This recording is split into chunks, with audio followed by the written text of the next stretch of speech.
Welcome, everyone, to RB1 Fantasy Football Podcast, part of the Fake Teams Podcast channel. I am the consummate professional, lover of N'Keal Harry, and say Christian McCaffrey would go 1,000 before it was cool. Your humble host, Pete Rodgers. And I am joined by two guys, most of the guys, the man formerly known as Steve Timberland, caster of the double reverse chutzpah, and DK Metcalf's number one admirer, resident old man Clark Barnes, and fantasy football's premier internet doctor, the biggest 49ers fan you know, and the number 2 Walter Sobchak, but number 1 Tarzan, ginger normal man Nick Bodiford. Guys, how are we doing today?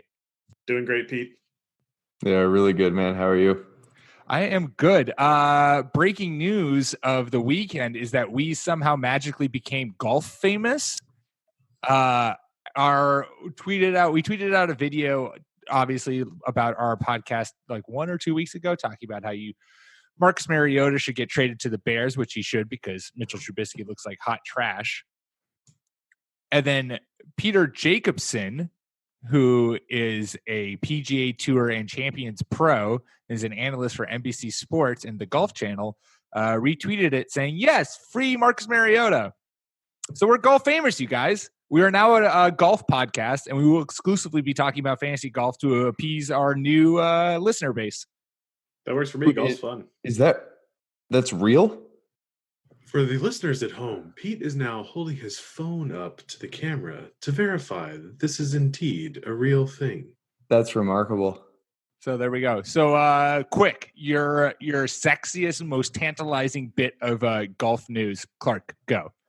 PGA Tour should be kicking off here in a couple of months. Really excited for the golfing. Yeah, I won the only fantasy golf league I've ever been a part of on the heels of Vijay Singh. So we have an expert already. We have an expert. Clark is the tape analyst. Nick is the fantasy expert. And the only time I've ever played golf, I got kicked off the courts because my brother and I and my father were celebrating too much and weren't playing the game how it's supposed to be played. So the greensman was like, you can't play here anymore because you guys are you're not respecting the rules of golf. So I am a trained professional. That's one of the great things about golf is they don't allow rabble rousers like. Is that a great thing though? Pollute oh no, it's great. Take it from someone who is a very mild rabble rouser. It's nice to have some peace and quiet every once in a while. That's, I guess, mildly fair. Plus, if they didn't have that rule in place, we would never have a film like Happy Gilmore. I mean, Happy Gilmore wouldn't make sense if he was just joining a sport that was equally filled with rabble rousers. If Happy Gilmore suddenly decided to take his talents to the NBA, everyone would be like, why is this a movie? I don't want to watch Adam Sandler play basketball. But when he takes his hockey antics to golf, now that's a film everyone needs to watch. This is where Air Bud went wrong. Yes, Air Bud needed to go to a sport that didn't respect dogs. Like, I was going to say dogfighting, and that was just not going to be a good take. Well, yeah, I mean, I just meant accurate. I mean, yeah, not having. Oh, it is the sport that doesn't respect dogs. Anyways, let's start the show. All right, we have lots to get to. We are going to go through week 9 tidbits. We are going to fire up the rest of season simulator machine and get our waiver wire ads. But first, as we always do, got to give our week 8 fantasy MVPs. Nick, we'll start with you. Who is your MVP for week 8?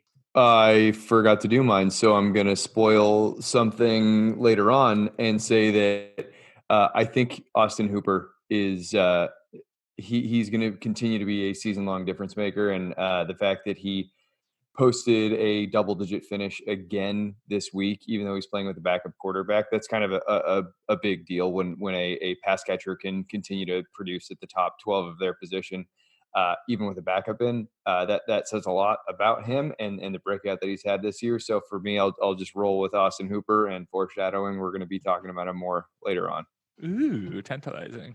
Yeah, he's a good, and not only that, he's a good MVP because of the fact that he, again, we've touched on this. I think we've had a few tight ends show up on this list. He's playing in a position where a huge performance is the difference between winning and losing, because you automatically have an edge over your opponent, because likely your opponent doesn't have a tight end that puts up, 15 points with regularity. Clark, who's your MVP for week 8? So I had an absolutely insane DFS weekend, fellas. I won $25. Clark Burns, everybody! Worth of wagering. All of my lineups are submitted when I'm doing paperwork, of course, enjoying the throne. So really excited for the big win. And my fantasy MVP is someone who I doubled down this week on and traded for in another league. That's struggling Mike Evans, who put up 198 yards and 2 touchdowns. Since Lamar Jackson is off this week, I had to go with someone else. You had to, right. I picked the veritable roller coaster, Mike Evans, this week. It is amazing because Mike Evans has given you some just truly awful games, and yet I think he's the receiver who's appeared the most on our fantasy MVP segment. And it's because when he hits for he doesn't go below 100 yards. It's either he gets you nothing or he gets you 150 yards and multiple touchdowns. And you can't argue with that. I hope that they can get a real quarterback in there to work with this pass catching core because it's filthy. It is so good. And we're wasting talent having them being led by Jameis Winston right now.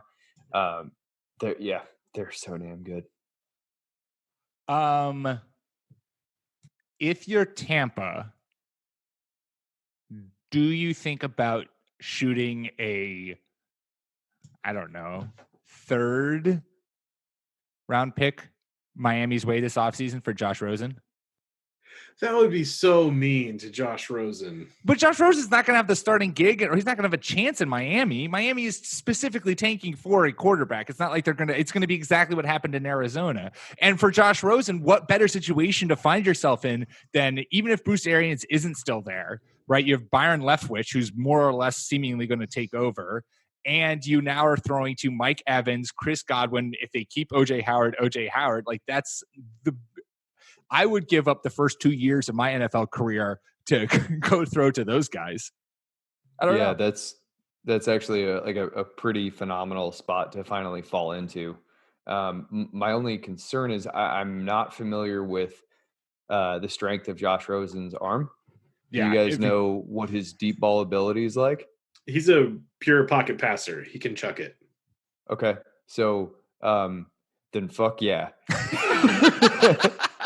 I mean, let's be honest. After all the shit Josh Rosen has gone through, he deserves at least a minor win. And even doing just 1 year in Tampa, throwing to Mike Evans and Chris Godwin would be a win. I guess I just keep thinking that Tampa Bay is cursed. It might be a good destination. There's incredible talent there. I just feel, Tampa Bay is also not good. I'd like to see Josh Rosen take over for Teddy Bridgewater, backing up Drew Brees, and then taking over for him or something.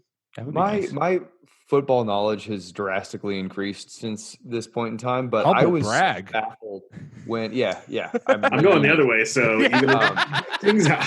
We're balancing out on the podcast. Got to keep things even. I was so baffled when they pulled the plug on the Josh Freeman experiment. That team seemed like it was going places, and they had so many young guys on so many. God, I forgot about Josh Freeman contracts. Yeah, it was a fun time. It was a really young team, and I don't know. Greg Shano, I think he took over. They had Lovie Smith there. Oh, that's probably what it was. I think Freeman probably got blamed for a defensive-minded coach not knowing what to do. All right, we can move on.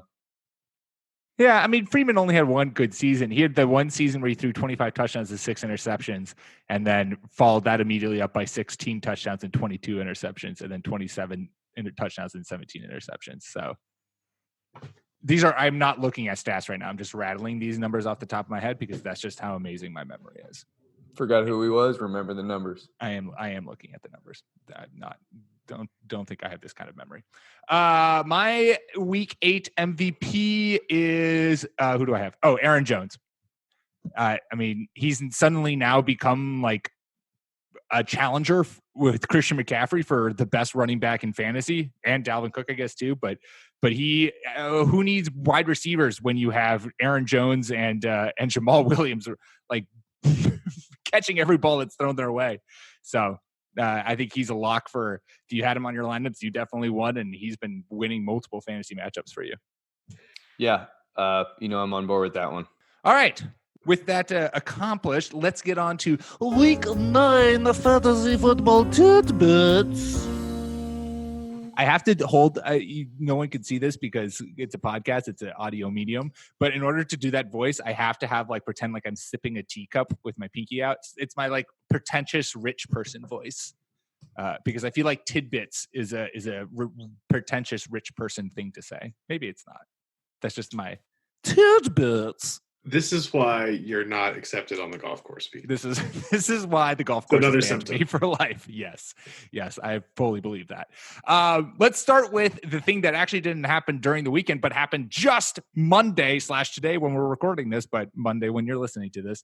Kenyan Drake gets traded from the Miami Dolphins, escapes the black hole that is Miami and their tanking to join the Arizona Cardinals, which immediately makes people think it's very worrying if you're a David Johnson owner right now. Chase Edmunds, they said he has a hamstring injury and is believed to be missing a couple of weeks with it. Nick, we'll start with you. What is happening? I think that they just tried to bullshit everybody. Not week 8, but week 7 with David Johnson's health. It seems like he has a high ankle sprain, and I don't know what the deal is with the back, but high ankle sprains, that's enough to keep you out for a month. Now that they don't have all world backup Chase Edmunds to run with, they can't keep saying, oh no, maybe he'll play everybody. They have to actually just go get people to fill in. So he's already been basically ruled out for this week. I think if it isn't, it's basically going to be the Kenyan Drake show in the backfield for Thursday night. Yeah, against the 49ers, which is not exactly the team you want to introduce yourself to a whole new fan base with. Around. I think depending on your scoring format, though, Kenyan Drake could be a startable asset, especially if it's a PPR, half-point PPR format, because he's basically going to be brought in to take 8 targets, maybe 7 carries, and all those targets are just going to be safety valves as the Niners line comes crashing down around Kyler Murray.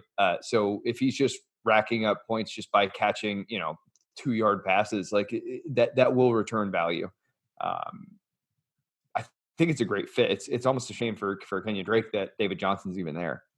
Yeah, that was tough. I'm a little more pessimistic on what that might look like. The 49ers defense has shut down some good running backs. Nick Chubb held to, let's get ESPN scoring here, to 9.9 points. Christian McCaffrey had 21.5 points, which is basically completely stopping in terms of what Christian McCaffrey has been doing to people this year. But I do think that the skill set lines up really nicely. One thing that's confusing about a couple of these trades is some teams that are absolutely out of it are trading to get into it. Some granted, not huge assets to get players on the last year of their deal. That's just kind of, I don't understand why we're not signing people, because that used to be the thing of there would be a trade and then the new contract would be announced. But starting with the Texans, with everyone that they've been fleeced on this year, I don't understand why we're not signing these people to at least some team friendly, here's $6 million signing bonus deals. I don't get it. But good fit talent wise. Leonard Williams also got traded. I mean, we're not going to talk about him because he's defense. And if you play in an IDP league, well, good on you. You've got way too much time on your hands. But Leonard Williams was traded to the Giants. Yeah, Nick, I'm looking right at you. Shots fired. Take that, IDP assholes. And Leonard Williams was traded from the Jets to the Giants. And the Giants gave up a 3rd and a 5th for him. And it's what are you doing, Giants? Yes, that's a great – he's a very talented player, and you can see what you have in him, but you still have to give him a contract if you want to keep him around. You can't do a 1-year rental when you aren't going to make a playoff push this year. So it's interesting that teams who aren't necessarily making a playoff run are trading in order to fill a void, as opposed to just being well, we're going to go into the shitter and try to get a good draft pick. I don't know. I'm all for it. I'm here for a far more trade happy NFL. It's much more exciting. I think my favorite thing about this deal is a trend that I've been seeing on Twitter for the past few days of people calling this the first New York to New York trade. And then 2 days earlier, someone asking if they consider the Buffalo Bills a New York team. And then Buffalo Bills Twitter tweeting, we are literally the only pro football team in New York. So that's been a fun couple of days on Twitter. Yeah, I like that. That's a good one. Well done, Buffalo. Moving on in the tidbits. The rookie running backs that we've all been excited about finally broke out and did something. You had Miles Sanders, who had 74 yards on 3 carries and a whopping touchdown. It was like a 50-yard touchdown that he ran through the Bills defense while catching 44 yards on 3 balls. David Montgomery had 27 carries for 135 yards and a touchdown. And Devin Singletary on the other side of that Eagles-Bills game had only 19 yards rushing, but had 30 yards catching on 4 catches and a touchdown.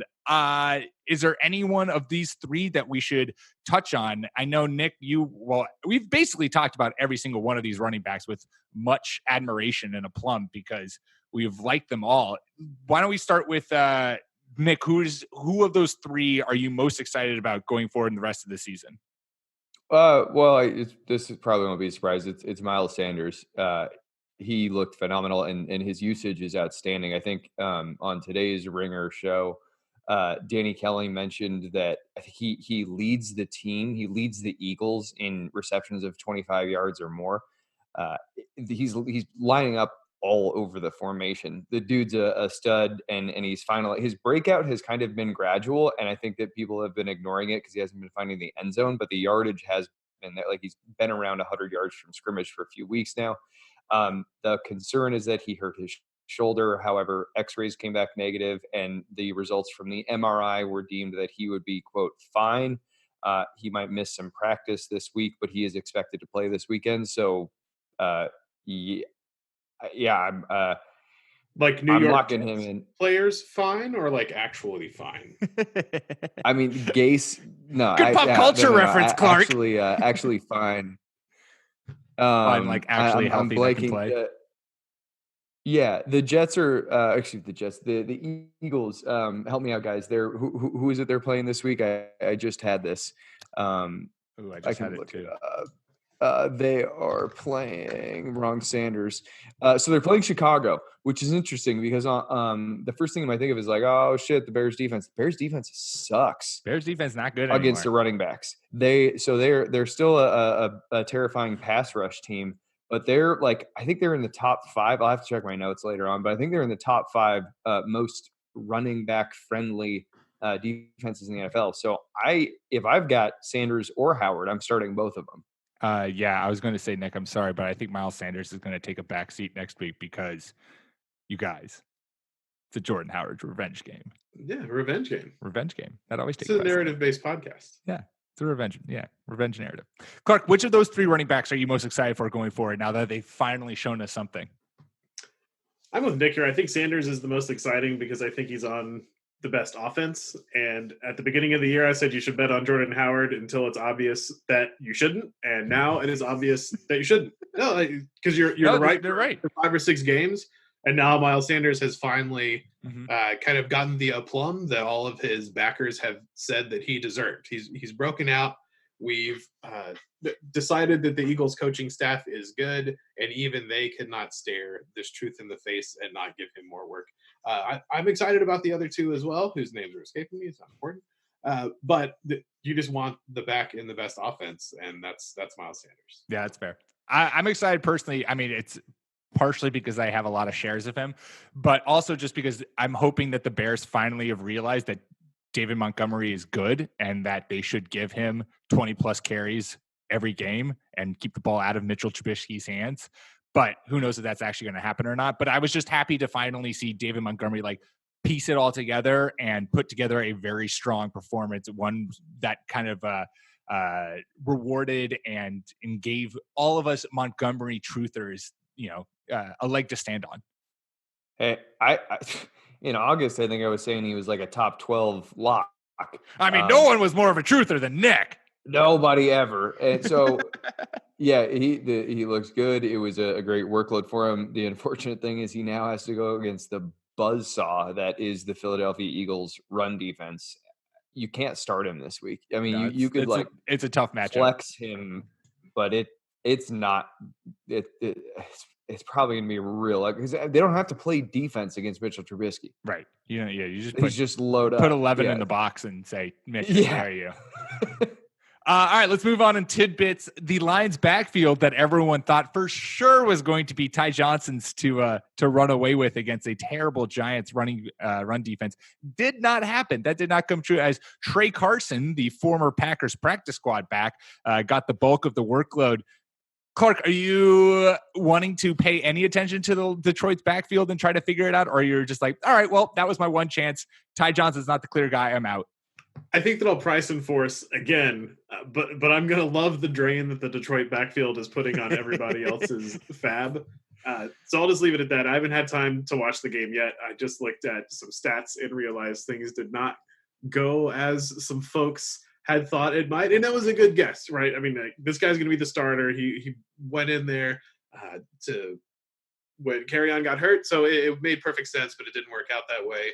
And so now there'll be a lot of more speculation in the waiver wire and free agency this week. It'll be fun. Dude, pop a bottle to celebrate all of your league mates who dumped 60% of their fab budgets on Ty Johnson. Now, it is the time to just blow the fab. But I that being said, I'm still going to rank Ty Johnson as the lead runner in that backfield this week.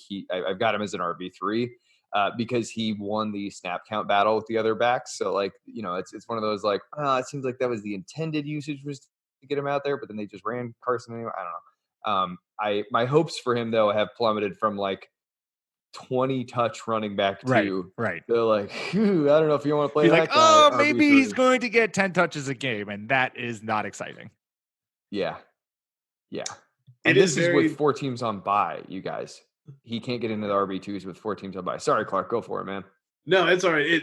This is for those of us who've been judicious with the fab budget. You have to remain patient. Chase Edmunds was the right call, and he got hurt. So that's not a bad process decision. Someone who really came in and lit it up on an offense that's doing well. That's what you're supposed to do. But you have to remain patient in these last couple of days. We're getting into week 8, 9, 10 of the NFL season. Running backs are starting to get injured, and this is when you have that opportunity to swoop in and get that last couple of pieces that are going to help you win your Super Bowl. So be patient. There's not really anybody this week, unless Miles Sanders and Singletary and those guys are available in your league. You should play in a different league if they're available. They're not going to be out there. So there's not really any big blow your fab budget guys this week for me. Well, funny you should say that. There aren't any running backs, I would say. But moving on to the next tidbit, Brandon Cooks suffered another concussion, his 5th in the last 3 months. So who knows how long he's going to be out for. But replacing him is Josh Reynolds, who we've seen Josh Reynolds play. He's the 4th string wide receiver in LA, and we've seen him play before last year when Cooper Kupp got injured. Reynolds posted 29 catches for 402 yards and 5 touchdowns last year, playing in space of Cooper Kupp, and he came in against the Bengals and of course lit them up because the Bengals are hot trash. He is someone who I think can be a final piece to a championship fantasy squad. And if you've got a lot of your fab budget left over, he's one of my top, if not my top waiver wire get for this week, just because I trust that Rams offense, because their schedule is not bad, and because we've seen prior success from him before playing in basically the exact same role that he'd be playing in this time around. Yeah, I like it. All Josh Reynolds does is catch touchdowns when he finally gets to play. And the Dolphins are going to mess up and win this game, which is great for my Are they currently winning right now? I don't know. Yeah. Oh, my God. Yeah. Lol. Yeah. I got a lot riding on this. Kenyan Drake was all that was holding this team back. Josh Reynolds will not be my top waiver wire ad, but I'm also bad at adding receivers, so maybe ignore me. Also in injury news, we have 2 other injuries. DG Westbrook left the game with an injury, which also boosts up Chris Conley, who came in and immediately had a big old touchdown, which looks great too. He's another guy who I think you could certainly target. The Jags offense, I think, is a little less predictable in my mind. It's good. Gardner Minshew has proven that any receiver that's open, he can get the ball to. I have more faith in the Rams offense, but I think Chris Conley is also another great get. And then finally, Joe Flacco has a herniated disc in his neck after he just took a wallop Joe of a Flacco hit. had a case of the talks. Joe, yeah. So that was. So I saw that. So Joe Flacco's post-game interview was basically, he was like, we're a 2-6 team. What the fuck are we doing? Like, let's throw the ball on 3rd and 5 as opposed to running it when they know we're going to run it. And then like less than 24 hours later, Joe Flacco goes on IR. I think Joe Flacco's had a neck injury. Like, I don't know what Scangarella sounds like. I just imagine that's perfect. That's exactly what he sounds like. But the Joe Flacco injury, whilst he doesn't have much fantasy value, kind of torpedoes my rising Courtland Sutton stock, which is upsetting. Dude, yeah, that's brutal. You know who's starting? It's like some trash guy because fucking Drew Lock is still injured. Hey. Sorry, who is it?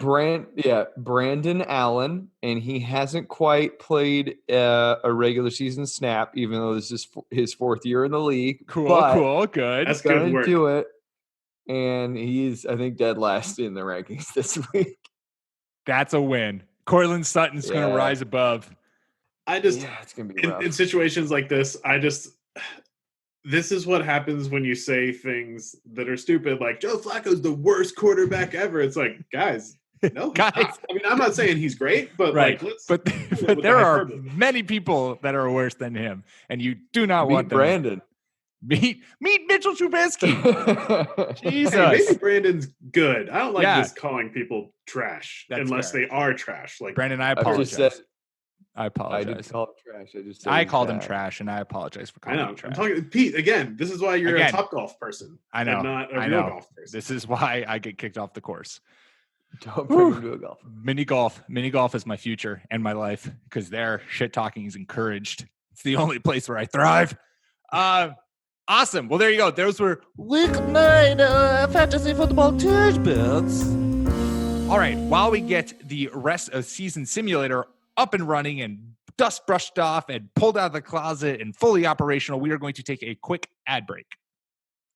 We are back, and now it is time that you've all been waiting for to dust off our rest of the Season Simulator, a machine we spent our entire budget on last year, and it's 100% accurate. It will predict what a player will do for the rest of the season. So we each have got 2 players that we're going to make a case for or against for the rest of the year and see what the Ross machine says. So we're going to turn the machine on and... Hi. Oh, you okay, Ross? You seem kind of down. I saw a psychiatrist at work today. All right. This is going to be interesting. I was hoping that the whole thing was coming back for this show all day today, but I didn't want to ask and ruin it. I'm very happy that Ross is back with us. Ross is back. Ross is back. He seems to be going through some things, but maybe he'll still be able to give us some some accurate predictions. I hope he's prepared, but we'll see. Clark, we'll start with you. Give us a first player that you're going to make a case for or against rest of the season. So this one's pretty simple, and hopefully the prediction is bold enough to make this pay off. So I think Matt Stafford is a top 4 quarterback the rest of the way. The Lions want to run the ball, but they appear more willing to pass. And so finally, the last person in America to realize this is that the Lions are built to pass. They actually have a very good quarterback and a very good receiving core. So hopefully their amazing young quarterback or running back getting injured is finally paving the way for Matt Stafford to do well. He tore it up this week. His next few games are the Raiders, the Bears. They host the Cowboys. Then they play the Washington football team, host the Bears. Minnesota's going to be tough, week 14.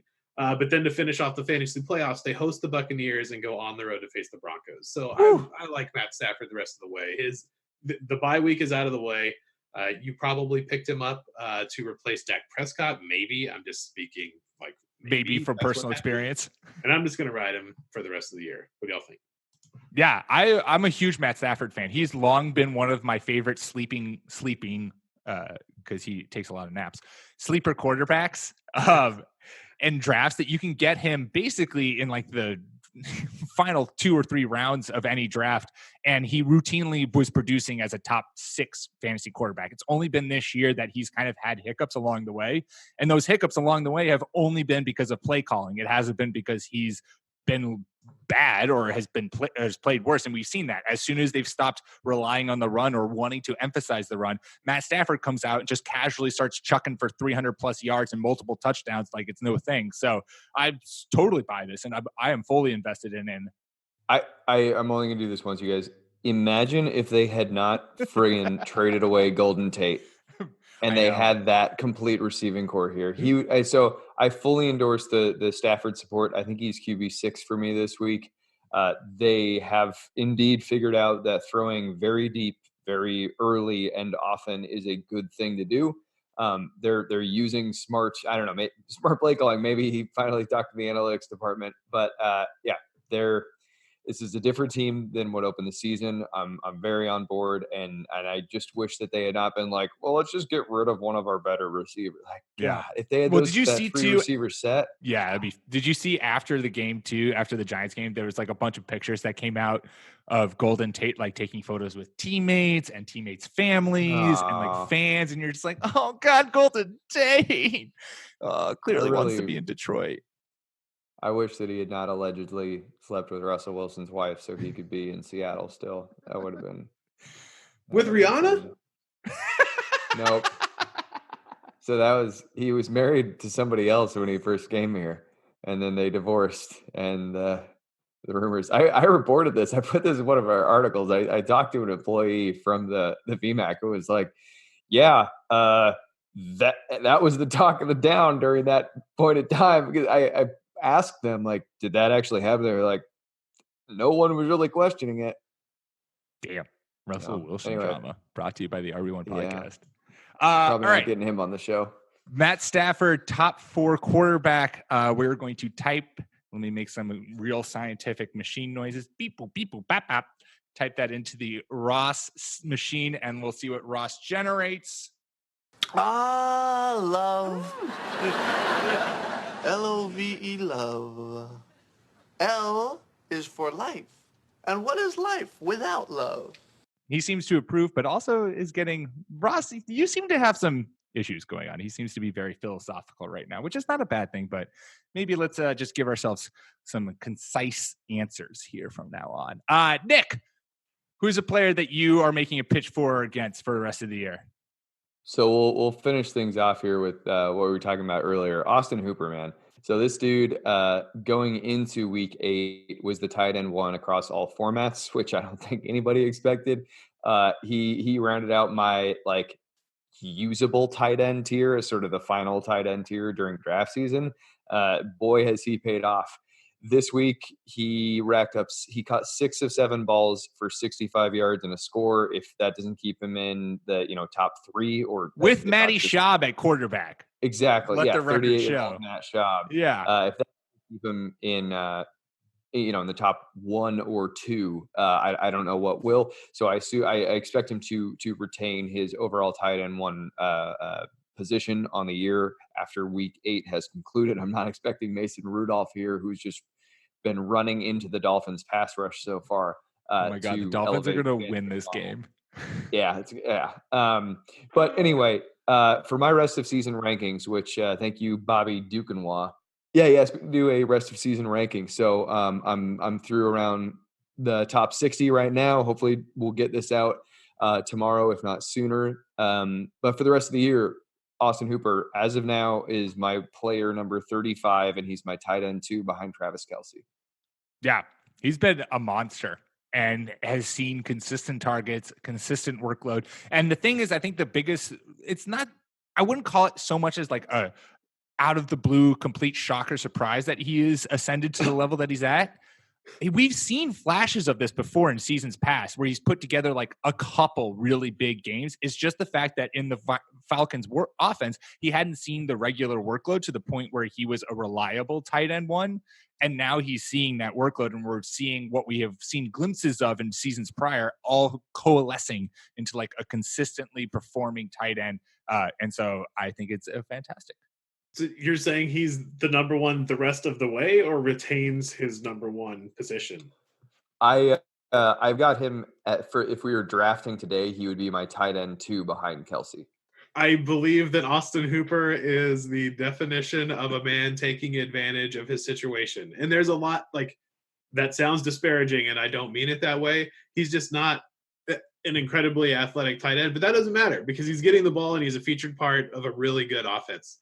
The only argument I would make against him from here to the end of the season being the number one tight end, which is not the argument you're making now that we've clarified, is I think Hunter Henry is going to have to step up for the Chargers. And he's the only guy I think, outside of Kelsey, that I would put ahead of him because Hooper is just getting such consistent work. When your tight end has a bad game and gets you 5 points, that's really good this year. Yeah. So God, the tight end pool is terrible. Hooper does have some decent combine numbers, but to onion curtain it or whatever. Hunter Henry is my tight end 3. So no shade to Hunter there. But I think I kind of think you guys we talked about Mohamed Sanu, his departure sort of being due to Calvin Ridley ascending. I kind of think it was just because Hooper took over in the middle of the field. They got a second round pick for him, which is like that too. Pretty good return. But I think that's a good point. That a lot of people attributed it to Calvin Ridley and wanting to get him more snaps or more usage, but in reality, it could just be that Austin Hooper's kind of made Sanu redundant. Awesome. No, Austin Hooper, tight end 2 from here on out in terms of rankings. What does the Ross machine have to say about that? And let's try to give us a concise answer, Ross. All right. What? No. What are you doing? Get off my sister! Nick, are you on Ross's sister right now? No, I'm on my couch. Okay, Ross, you need to take a grip of your surroundings and recognize that we are all here to support you and to love you, but please don't make false accusations about things that Nick is doing right now. Okay. Yeah, I feel like he has a misunderstanding, and that's why he disagreed with my take. Yeah, I think that you're not giving us concise responses so much as you are just kind of taking out your annoyances with each of us individually, and that's not a professional way to be, Ross. So let's try to keep it professional from here on out. Okay. I have a hard time believing in Keenan Allen rest of the season, and I'm happy for you guys to try to convince me otherwise, but in the last 3 weeks, he's gone over 60 yards once, and just recently has he started seeing double-digit targets again. Not even catches, targets. For like the last 4 weeks, he was averaging 5 targets, and he hasn't caught a touchdown since he started off the year on fire. 4 out of their final 8 games are against defenses in the top 10, allowing fewest points to wide receivers. We've talked a lot about this offense, and a lot of people have, because it's one of the most annoying teams in football right now because of their lack of an analytics department, because of the fact that they want to get Melvin Gordon involved, despite the fact that Austin Eckler is clearly the better back there, and the fact that they've just decided that Keenan Allen should be phased out of this team and in this offense, despite the fact that he started off the game as the best, or started off the season as the best wide receiver in football and fantasy football. I don't think that he's going to return to wide receiver 1 status in the rest of the season. And I think that if you are a Keenan Allen owner, that trading him is a very viable path to go down, because I would just want to avoid this whole mess. Yeah, I think there's been some talk of Keenan Allen not being at 100%. And if there's something lingering there and he's not able to play, that's the only thing that's ever been able to stop Keenan Allen in the past. If the Keenan Allen owner in my league was panicking and I could turn Jamal Williams into Keenan Allen in a PPR league, I would jump all over that. But that's kind of a tough thing to say of, if I can get him at a discount, I'll take a shot on Keenan Allen to be my 3rd wide receiver to put my team over the hump for the Super Bowl.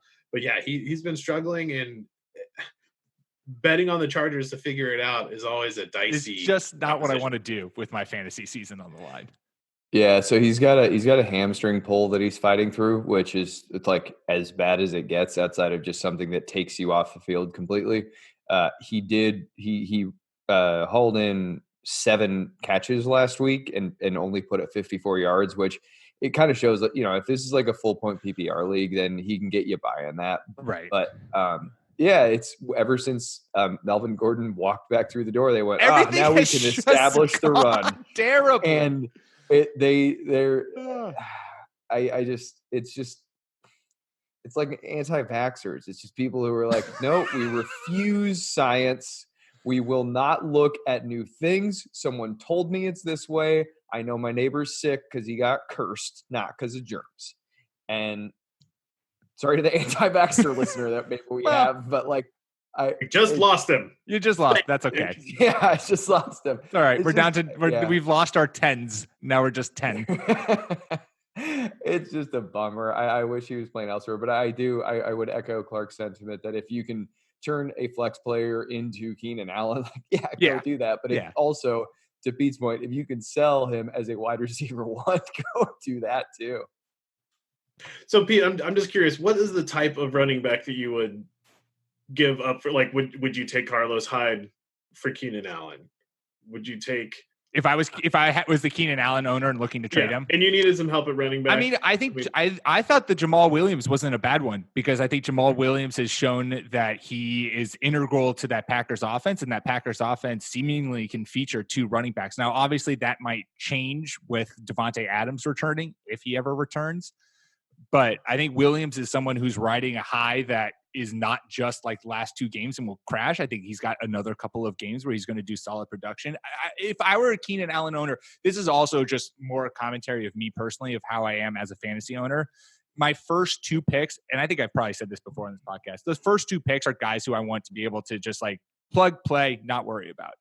And if I'm Keenan, I'm worried. I've been annoyed to this point that I can't really start Keenan Allen consistently because of the fact that he gives you 3 to 5 points if you're playing in a standard league. And so anything I can get back in return that even gives me pretty solid production, that I'm super happy with, because at least that is something that can get me a little extra juice as opposed to then just, having to deal with whether or not I want to start Keenan or not start Keenan. Ross, what do you have to say on the matter? Very surprising turn of events, which I am still fine with, by the way. Okay.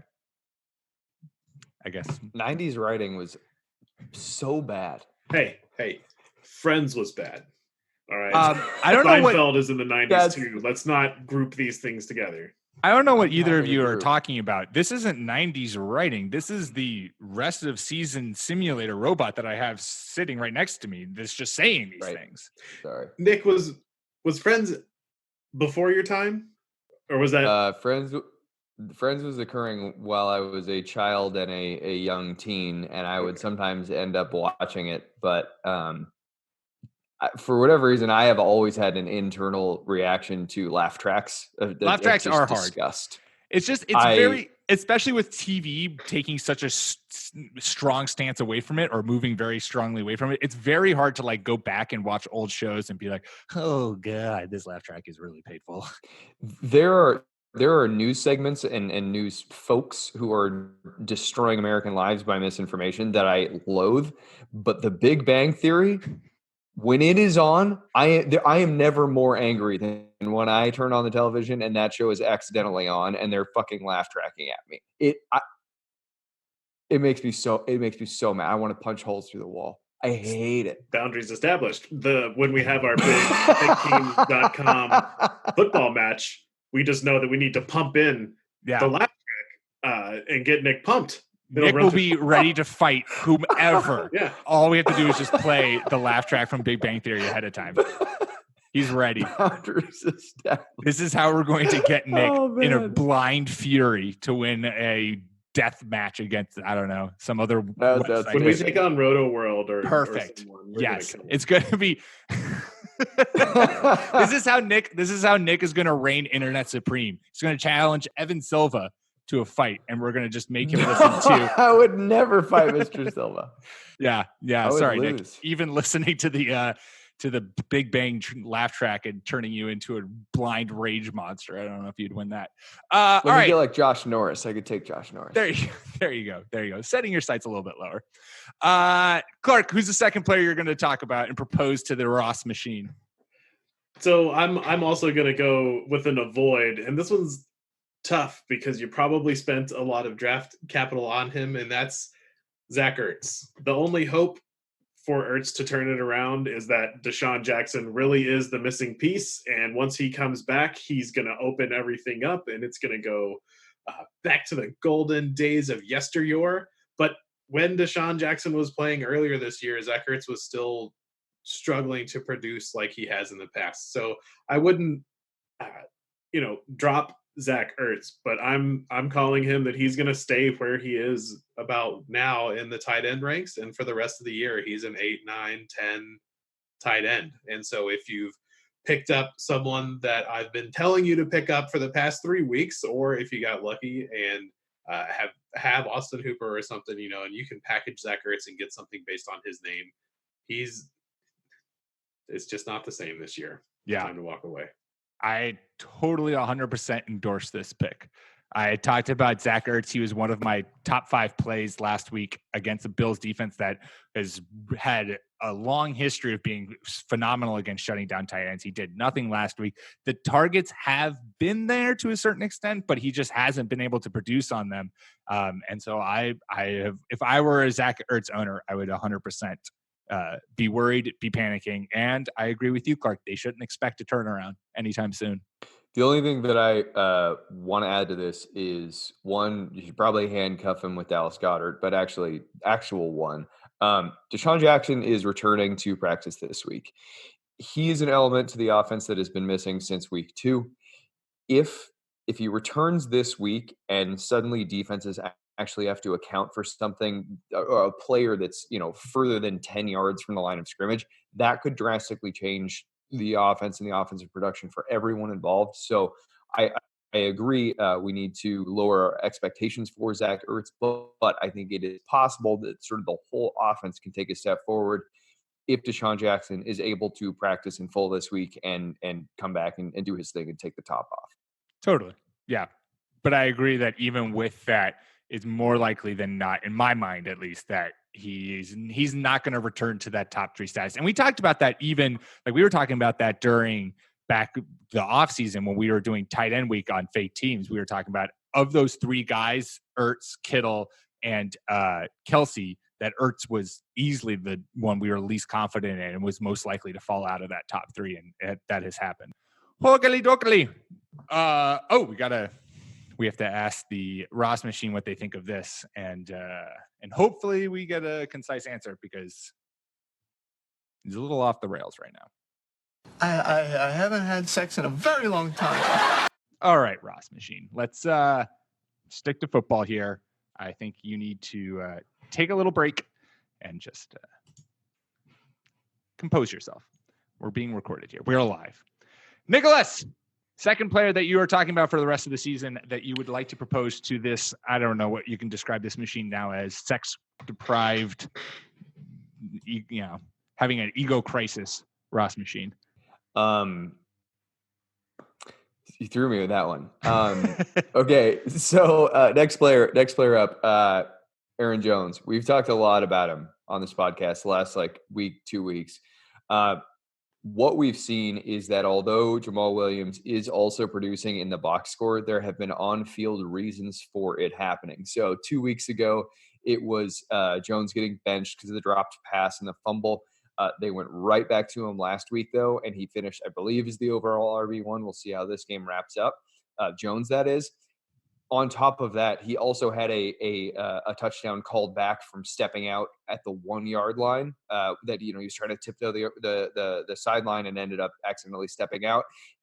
Williams and Jones were on the field at the same time for the next play, and they handed off to Williams. He converted. So he even had a touchdown called back that basically was at 2 inches of his foot that caused that to be negated. The important thing here is, even after his bungled performance in week 7, they still went back to him in week 8 as the lead back. I like Jamal Williams as a matchup-based flex play, and this upcoming matchup, what is it, against the Chargers, is an awesome matchup for that whole team, or excuse me, for the run game. I'm double checking to make sure that I've got my head on straight here. Chargers. Chargers can't stop anything on the ground. They just made David Montgomery look like the player I thought he was. Aaron Jones is I think, top 10 option, if not top 7, maybe even top 5 for the rest of the year. The play calling has changed. Again, I on the last week's podcast broke down their pass to run ratio on early downs, or their passing ratio on early downs. Again, this week, Aaron Rodgers completed, I think he attempted like 22 passes on first and second, and only 7, I think, on third. They're throwing early, which makes it easier for the rest of the team. The usage that Aaron Jones is getting is both intelligent and highly efficient. And they're also talking openly now about how Aaron Rodgers gets autonomy. This is also from the Ringer podcast today, in the red zone and in the 2-minute drill. You mix all these things together, and this offense is not the offense that we saw at the beginning of the year. It's now a high octane one. And the lead back, Aaron Jones, is in line for like 20 touches a game. Jamal Williams is still a very viable player too, but I think Jamal Williams is now playing at a like first round pick. Anyway, sorry for the soliloquy there, guys, but tear me apart. No, I totally agree with you. In fact, I do a weekly buy or sell article at Fake Teams, and I like to tweet out the questions that I have and get the people's opinion as whether or not they're buying or selling it. And I normally do 5, and I did 5 this week too. And that's coming out. If you're listening to this podcast on Tuesday, it's coming out Tuesday. But I was going to do a 6th one, and my 6th one was going to be Aaron Jones is going to, it's basically a 2-person race between Aaron Jones and Christian McCaffrey for who's going to finish RB1 this year, and whether or not you're buying that or not. And I would totally buy that. I think that while Dalvin Cook has been phenomenal for the Vikings, that Aaron Jones, the way that they're using Aaron Jones is that he has been wildly productive on the ground and through the air. If Aaron Jones finished as the best running back in fantasy this year, it wouldn't surprise me. I like the pick. He is really kind of showing a rookie up and down kind of season. Amazing athleticism followed by a lot of bungled moves. But the coaching staff, like you mentioned, is going back to him. They're not pulling the Patriots where after he makes a mistake, he gets benched for the rest of the game or for the next 2 weeks. So I'm with you. He's playing out of his mind. And just on the Jamal Williams front, there's just so much to go around with the resurging Packers offense that's why Williams has value, not necessarily because he's, on par athletically. He seems to be the catnip for coaches style running back, but we're just seeing too much out of Jones to keep him off the field. Yeah. Something that Jamal Williams does very well is pass protect. He's very good at doubling as a blocker. And, when you're protecting Aaron Rodgers, that's awesome. Pete, would you mind if I hop in and did my 3rd one here really quick before I go? Sure. Since you do have a 3rd one, you overachiever, you. Overachiever. Yeah. No, I think that Lesean McCoy is a buy right now. This last game, his box score ended up being pretty woeful, but his usage was there. I believe he saw 5 targets, and I think he had 11 carries. And he was benched after fumbling in the 3rd quarter. His whole thing this year, and Andy Reid's whole thing this year has been he will get more on his plate as he masters pass protection. He has continued to get better in the pass protection responsibilities. He is seeing more touches, and now he's seeing work through the air, which he was not seeing early on. I think that we are seeing him basically just take over the lead back duties in Kansas City. Damian Williams will be there, but Damian Williams did not get significant work until Lesean McCoy had fumbled and was benched. So assuming that they go back to him this week, which, we're acquiring a guy who's basically been a matchup-based flex play. It's not going to take a lot. That's an investment worth making if I am right here, and he actually is taking over the RB1 spot in KC. Sort of related. What the hell with Darwin Thompson? Can we just give him 25 carries one day to see what happens? Yeah, can we let I've dropped him, so it's okay now. So we can do it. He can break out. Let it happen. Yeah. Let the breakout happen. Let's add more speed to this offense since this offense seemed slow Sunday night. It didn't. It was still crazy fast, but adding more speed would be fun. Quick, Nick, before you go, let's pump these into the Ross machine, and we'll see what he has to say. Cool, thank you. No, I need to lie down. I think that's probably best. Positive. I think that's probably best for Ross if we just let you lie down. Ross, we're going to finish the rest of the podcast without you. Is that okay? Fine by me. Okay. You can lay down. Let's stay calm and we'll get better. You okay. guys. You are a whirlwind of emotion right now. Well, Ross, so this is kind of like cheat day. Like you really look forward to it, and then you eat shitty food, and you feel like crap, and remember why you stopped eating shitty food. Like I was really looking forward to this, and then I remembered it was Friends, and it's like. Next year we'll find a different TV show to build our machine around. Clark. It's the robot. It's not the show. It's just the robot. I know. Robot programming. Oh well, there goes Nick. Bye, Nick. All right, Clark. Well, since it's just you and me, this one is dedicated just solely to you. This rest of the season, pick Tevin Coleman, baby. Buy all your shares of Tevin Coleman. He's now the lead back in the best run scheme in the NFL. And you know what happens when you're the lead back and a good back in a Kyle Shanahan offense? 2015, 2016, he was the OC for the Falcons. Devontae Freeman was the RB1 and the RB6 in those years. I'm not saying Tevin Coleman is going to immediately ascend to those numbers, but he's currently, I think, the RB. Wait, let me do some research. Currently the RB20, but if you look at over the last 4 weeks, he jumps up to the RB4. And so I think that his level of production that we've seen in the last 4 weeks is completely sustainable. Obviously, the reason why he's so low is because he missed 3 weeks with an injury. And now since he's gone back, he's taken over that backfield. Matt Breida is now injured. I think that this is the exact reason why Kyle Shanahan went out and signed Tevin Coleman, is because he knows how to use him. He has an idea of how to use him. And we saw it. He scored 4 touchdowns last week. And I don't think that's now his norm, but I think that Tevin Coleman has a real chance to be a top 5 running back from here on out. Yeah, I railed against Tevin Coleman all offseason and said Matt Breida was the running back to own. And, it appears that was incorrect. Well, you're not wrong. Matt Breida just gets injured and also seemingly can't kind of get his way out of the 49ers backfield, which is consistently trying to replace him with other running backs, even though he's phenomenally talented. Can we get him traded at the deadline? The Texans might give up 4 first-round picks for him. But think of how happy you would be to have Matt Breida running in your backfield. To have Matt Breida backing up Duke Johnson. Backing up Carlos Hyde. Oh, man. I love it. I don't love your pain, Clark, but I love watching it from a distance. Quick, week 9 waiver wire ads. Who you targeted, who you're going to get. So I'll go real quick, and I have a question that I'm going to cheat with. So in week 16, which is the fantasy Super Bowl, the Dolphins are hosting the Bengals. So just going to plant this seed.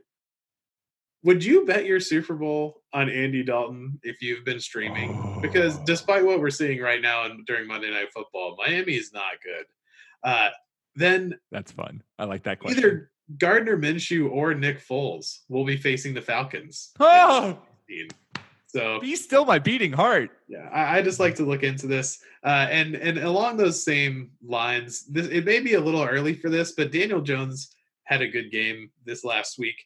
And weeks 14 to 16, Daniel Jones is facing Philly, Miami, and Washington. That's a pretty good playoff run, but you're going to have to get some tailored pants if you're going to put in Daniel Jones to be your quarterback. I don't know if you're desperate. I'd go for it. My main waiver wire pickup this week is, again, for the 3rd week in a row, Darrin Fells is your tight end replacement. He's still only owned in 19% of Yahoo. Which blows my mind. Darrin Fells plays for the Texans, by the way, guys. The only way you'll know that is by looking at the box score, because the Texans don't get a lot of national attention, and that's totally fair. But he's just a solid tight end, and Deshaun Watson throws it to who's open. And Fells is about the 5th option on that team. Teams are rightly letting him run free, and he's taking advantage of it. So 5 touchdowns already this season, and he's just a part of the offense. So a good tight end fill-in, Darrin Fells. Not even a good tight end fill-in, a great tight end fill-in. He's currently the tight end 6 in standard and tight end 8 in PPR. And again, for my buy or sell article that's coming out on Tuesday, one of the questions that I did pose to people was that there are only 6 tight ends that you should not drop for Darrin Fells. And like that, if you look at what 6 tight ends means, it means you're dropping one of Zach Ertz or Hunter Henry for him, because I think that there are a lock of 6 tight ends. There's Travis Kelce, there is George Kittle, there is Evan Ingram, there's Darren Waller, there is I would say Hunter Henry, and there's one other one who I'm forgetting, and it's going to kill me because I definitely said it was 6. Did you say Kittle? I thought I said Kittle. I did say Kittle. It was Austin Hooper. Duh. Oh, and Mark Andrews. Oh, so you're dropping both. I'm saying you dropped both Zach Ertz and Hunter Henry for Darrin Fells. Well, I'm sticking to it. Anyways. So in classic throwing good money after bad, I am holding on to Chris Herndon. We've come this far. Saucy. I've wasted a roster spot for. You're just like, you got it. You're committed now. You got to hold on. Yeah, that's fair. That's fair. My waiver wire targets. I already talked about, and I really think this. Like, I already talked about Josh Reynolds, and I'm 100% on Josh Reynolds train. Like, if you need wide receiver help, you go get him, because we've seen what he can do in the Rams offense when he's filling in for one of those 3 receivers. And I think that he will do similar things this year as long as Brandon Cooks is out. And since this is Brandon Cooks' like 5th concussion within the last year or so, it's starting to get the point where he might be out for a long time and might even seriously consider retiring. Another guy who I think you should be targeting on waiver wires is Alexander Madison, who has shown himself a few times to be a very capable backup to Dalvin Cook. He's the running back in Minnesota. And more so than just being a like a backup, I think that he's consistently been able to give you a little bit less than flex production. But the biggest thing is that he's a great fill-in for if you're in a super deep league for bye weeks. It also helps that his week 9 matchup is against the Kansas City Chiefs, that same Chiefs defense that we just saw Aaron Jones and Jamal Williams torch, both of them. So I wouldn't be surprised if we saw another big showing from Dalvin Cook, obviously, but then Alexander Madison, who has seen himself get a lot of play time when the Vikings want to run the ball and have a good lead to work with. So another guy that I think you should be targeting off waivers. I like it. I play in a deep league where everyone has to start 3 running backs, and recently took a little hit on value at running back to get Mike Evans, and Madison is now my 3rd back in that role, in the flex role. He's showing, first of all, the Vikings are running enough to support 2 running backs and, 1 amazing league winner and 1 marginal back. So getting some production from someone who is perhaps the most valuable handcuff in fantasy now it's a nice little treat. It makes the pill of using a roster spot on someone who's not going to get a ton of time a little bit easier. So I like it. Nope, I definitely agree. Awesome. Well, there you go. Predicted the rest of the season for you correctly with our, having a mental breakdown Ross machine, and some week 9 waiver wire targets that you need to go get. Always a productive podcast. Make sure to subscribe wherever you get your podcasts, on iTunes, Stitcher, Spotify, whole 9 yards. We are there. Fake Teams podcast channel. Leave us a review. Drop us 5 stars. If you leave any kind of start, sit, or fantasy question in the comments, we'll make sure to answer it on the podcast. Follow us on Twitter at RB1Podcast. Follow myself at Pete M. Rodgers. Follow Clark at NFL Clark. And Nick, who left us early, follow him at Ginger__Nick without a K. We will be back at you guys on Thursday to talk week 9 starts and sits. Until then, peace.